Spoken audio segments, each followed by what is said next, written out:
আপনি গেলেন বিজেপিতে, যাওয়ার আগে আপনি বলে গেলেন মমতা ব্যানার্জির মতো সরল মনের মানুষ আর হয় না। আমরা জানি আপনি ভবিষ্যতে তৃণমূলে যাওয়ার জন্য রাস্তাটা খোলা রাখলেন, কিন্তু আমরা এও জানি আপনি রাজনীতির ময়দানে দুদিনের বেশিও টিকবেন না। তার কারণ বিচারপতির আসনে বসে অর্ডার লেখা আর মাটিতে দাঁড়িয়ে লড়াই করা, এই দুইয়ের মধ্যে আকাশ পাতাল তফাৎ আছে। কে ভগবান কে শয়তান এত কথা বলতে পারবো না, কিন্তু যে কথা বলতে পারি, এই লড়াই এখনো শেষ হয়নি। এই দুর্নীতির হাজার হাজার কোটি টাকা কার কাছে গেছে আজ অব্দি আমরা জানি না।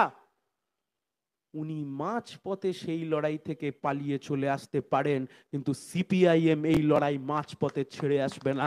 এই কথা আপনাদেরকে স্পষ্টভাবে জানিয়ে দিচ্ছি। সাধারণ মানুষ তার কষ্টের কথা যখন একটু গলা তুলে আপনাকে বলবে, সাধারণ মানুষ তার কষ্টের কথা, তার যন্ত্রণার কথা যখন একটু গলা তুলে আপনাকে বলবে, আপনার সহ্য হবে না।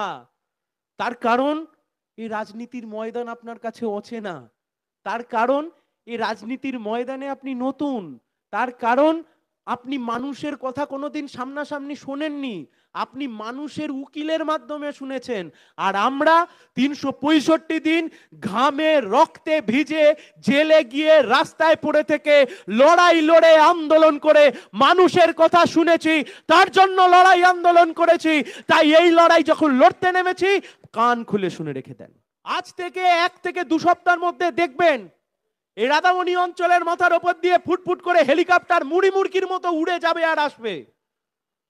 তখনও দেখবেন আপনার বাড়ির সামনে দিয়ে ভাঙা ঝরঝরে গাড়িতে করে আপনার প্রার্থী সায়ন ব্যানার্জি কাঁধে এমন একটা লাল উত্তরীয় নিয়ে আপনার দুয়ারের সামনে থেকেই ঘুরে যাবে।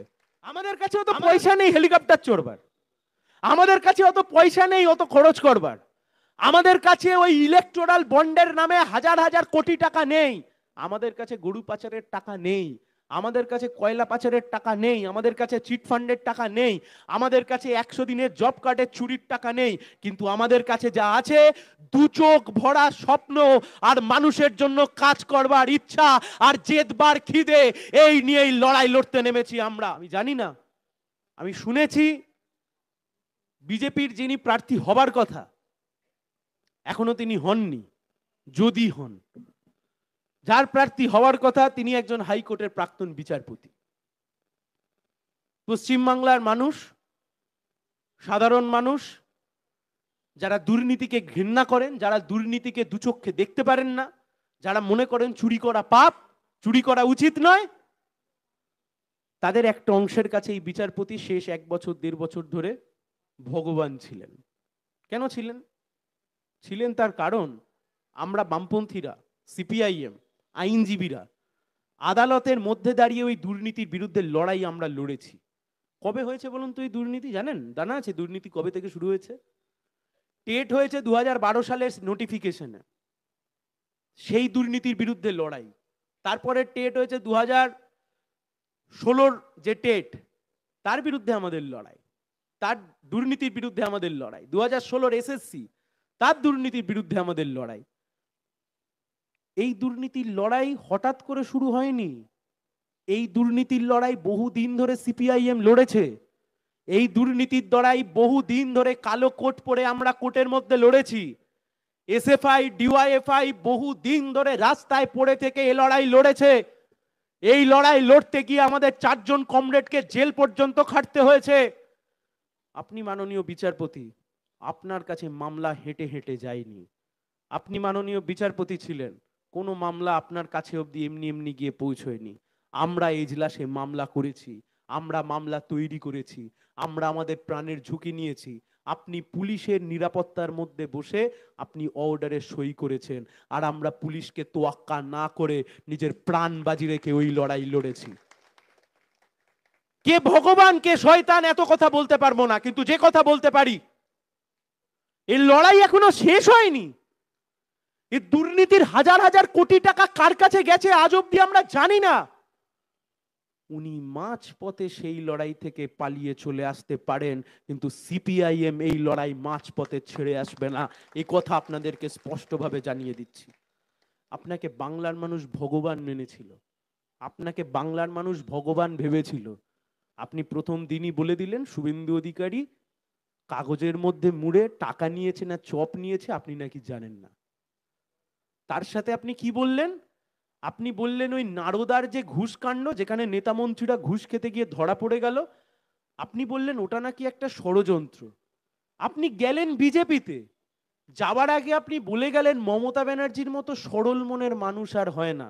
আমরা জানি আপনি ভবিষ্যতে তৃণমূলে যাওয়ার জন্য রাস্তাটা খোলা রাখলেন, কিন্তু আমরা এও জানি আপনি রাজনীতির ময়দানে দুদিনের বেশিও টিকবেন না। তার কারণ বিচারপতির আসনে বসে অর্ডার লেখা আর মাটিতে দাঁড়িয়ে লড়াই করা, এই দুয়ের মধ্যে আকাশ পাতাল তফাৎ আছে। সাধারণ মানুষ তার কষ্টের কথা যখন একটু গলা তুলে আপনাকে বলবে, সাধারণ মানুষ তার কষ্টের কথা, তার যন্ত্রণার কথা যখন একটু গলা তুলে আপনাকে বলবে, আপনার সহ্য হবে না। তার কারণ এই রাজনীতির ময়দান আপনার কাছে অচেনা। তার কারণ এই রাজনীতির ময়দানে আপনি নতুন। তার কারণ আপনি মানুষের কথা কোনোদিন সামনাসামনি শোনেননি, আপনি মানুষের উকিলের মাধ্যমে শুনেছেন।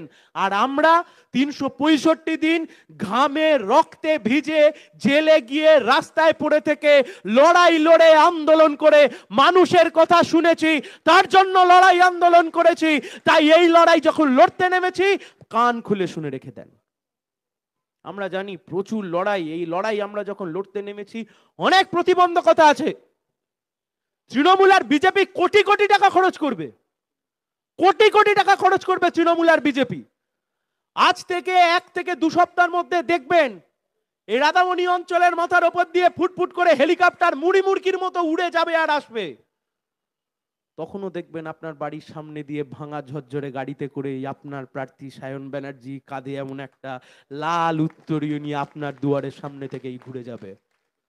আমাদের কাছে অত পয়সা নেই হেলিকপ্টার চড়বার, আমাদের কাছে অত পয়সা নেই অত খরচ করবার, আমাদের কাছে ওই ইলেকটোরাল বন্ডের নামে হাজার হাজার কোটি টাকা নেই, আমাদের কাছে গরু পাচারের টাকা নেই, আমাদের কাছে কয়লা পাচারের টাকা নেই, আমাদের কাছে চিট ফান্ডের টাকা নেই, আমাদের কাছে 100 দিনের জব কার্ডের চুরির টাকা নেই।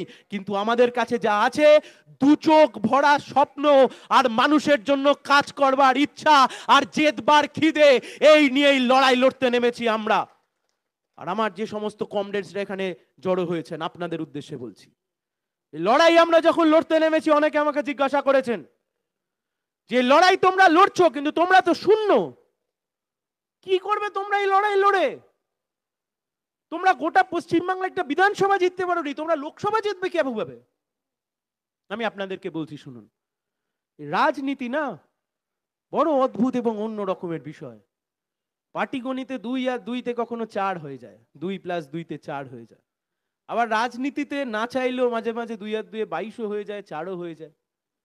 আমি আপনাকে 2-3টে উদাহরণ দিতে পারি।